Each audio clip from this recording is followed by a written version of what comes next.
I'm passionate about gray muzzles.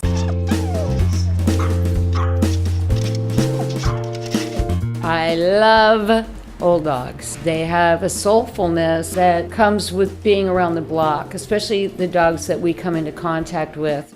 Look at this face. Who could not love this face? This is one gorgeous face. You're gorgeous.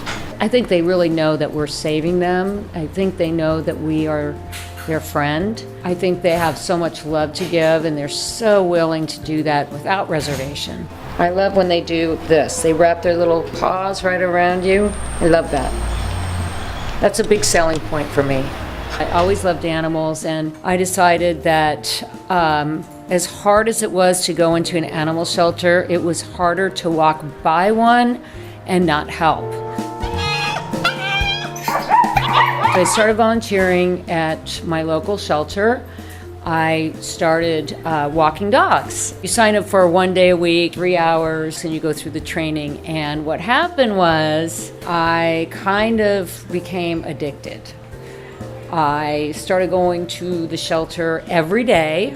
I was probably there more than some of the employees were there. I also became interested in 1 or 2 dogs, so I would have to go there and walk those dogs every day. Even if it was before work, I'd go there to walk that one dog that was pulling at my heartstrings. And those were usually the older dogs. And a lot of times the dogs that I loved the most would, one day I'd come in and they just wouldn't be there anymore. And a lot of times that wasn't through adoption. A lot of times they would be euthanized. So I just knew I had to do something. And so I kept telling everybody, I'm going to do something. I'm going to do something. I would love to take a bunkie home. I would love to take the bunkie home. There was a really, really old dog that was questionable, and I thought, oh, monsters. 14.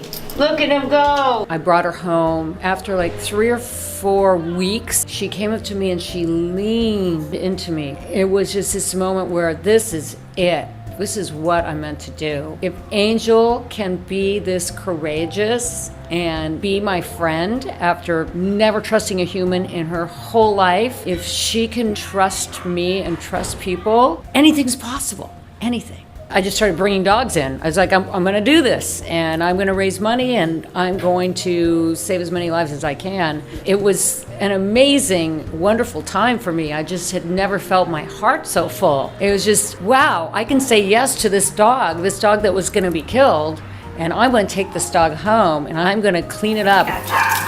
I learned so much just by jumping in and doing it. I'm meant to turn these lives around. This feels really good to me, and I have to follow this dream. I can't not follow it. I have to follow it.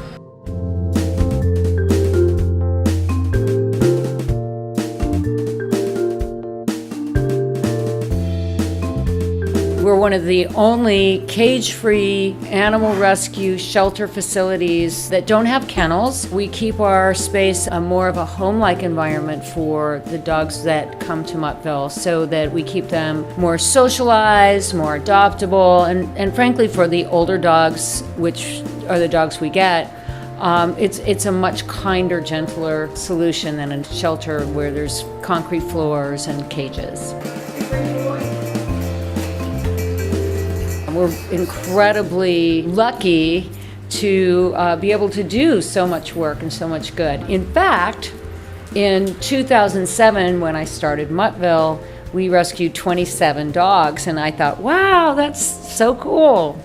And this year we're poised to save about 1,000 dogs in 1 year. So we have grown quite a bit in the past 7 years. There is more to do, so don't procrastinate and follow your heart and your passion. Have the courage to do what you love. My name is Sherri, and this is my ignition point.